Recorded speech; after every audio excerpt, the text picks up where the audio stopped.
Hello and welcome to Fish and More. Today's video is a full care guide on one of the most popular aquarium plants, Java Fern. Do subscribe my channel to help us grow, and like, share and comment if you want to know anything. The Java Fern is a beautiful plant with a lot to offer in terms of aesthetics. The main part of the plant features thick, green leaves with a leather-like texture. They're surprisingly durable, which decreases the chances of physical damage from rowdy fish. The intensity of the coloration can vary from plant to plant. However, the level of light it receives matters as well. With just the right amount of light, leaves have a deep green color to indicate their healthiness. If you look closely, you might notice some dark black veining or brown spots. The veining is typical and is usually more noticeably on mature leaves. Meanwhile, the brown spots are often signs of plant reproduction. A mature Java Fern can grow to heights of around 13 inches tall. The plant can spread between 6 and 8 inches wide, creating plenty of coverage within your tank. One of the best things about the Java Fern plant is that it has a slow growth rate. Unlike other plants, it takes its sweet time to reach its full potential. As a result, there's no need for continual pruning or rearranging. Once the plant establishes itself, it will produce slow and steady growth for years to come.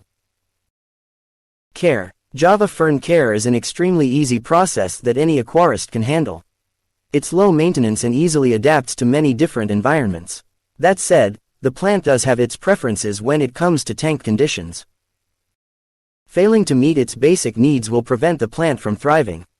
Luckily, Java Fern is beginner-friendly, making it an excellent choice for aquarists of all skill levels. Here are some essential guidelines to follow when it comes to Java Fern care. Tank size. To successfully grow Java Fern, most aquarium experts recommend tanks of at least 10 gallons in volume. Anything less than that could end up stunting its growth. Water parameters. One of the most important elements of Java Fern care is growing it in an environment that mimics its natural habitat as much as possible. In the wild, the Java Fern grows alongside rivers, streams, and waterfalls. There's ample water flow and a decent amount of oxygen. The plant doesn't need CO2.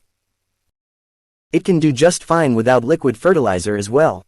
The most important factors to pay attention to are temperature, pH level, and hardness. The Java Fern prefers warm environments with soft, slightly acidic water.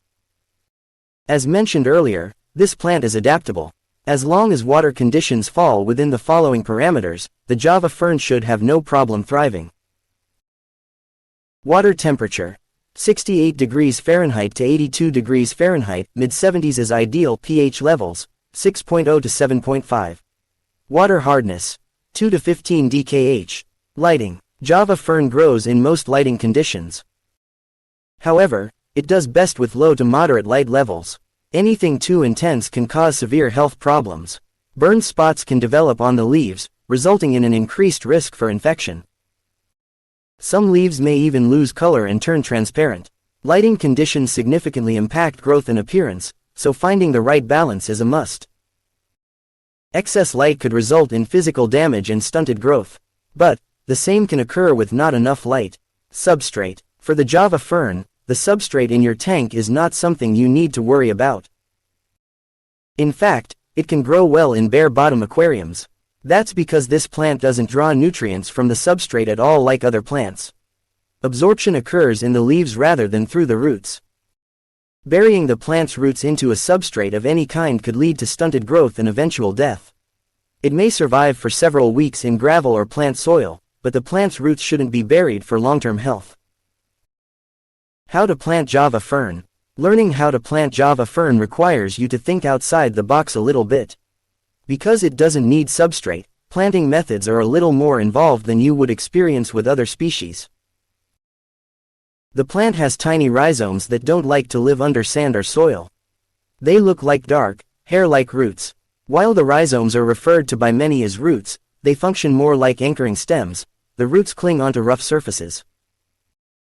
In the wild, they grab onto rough rocks, tree trunks, or even underwater roots.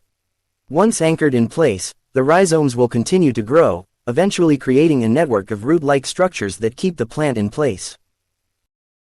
When you plant a Java Fern in your aquarium, you must attach it to a piece of rock or driftwood. Rough, Textured surfaces are best. The rhizomes use jagged facades to get a good grip, so ultra-smooth finishes on polished stones or glass won't work.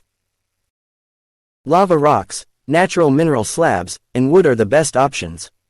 Driftwood is an ideal choice, as the large surface area gives the rhizomes plenty of opportunities to spread. If you're buying Java fern at a pet store, you might see it anchored onto driftwood already. However, you're free to move it and set the plant where you want it. To do so, tie the roots down using fishing wire.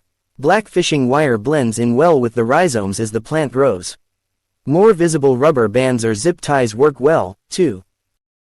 Eventually, the rhizomes will wrap around the surface you attach them to. At that point, you can remove the fishing wire.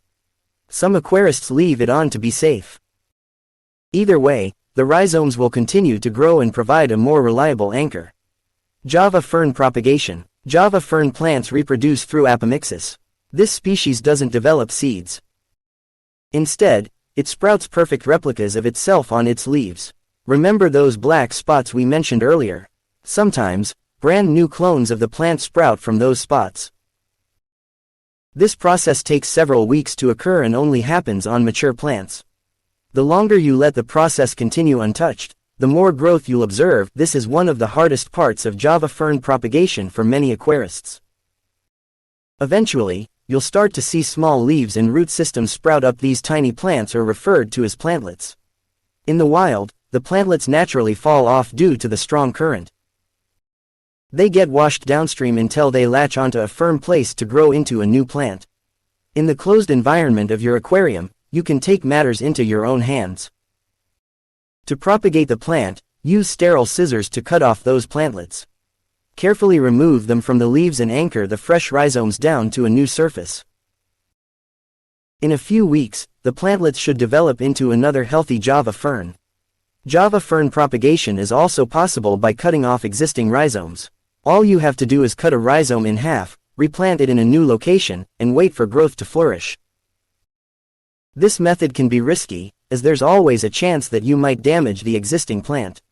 The plantlet route tends to be the safer option.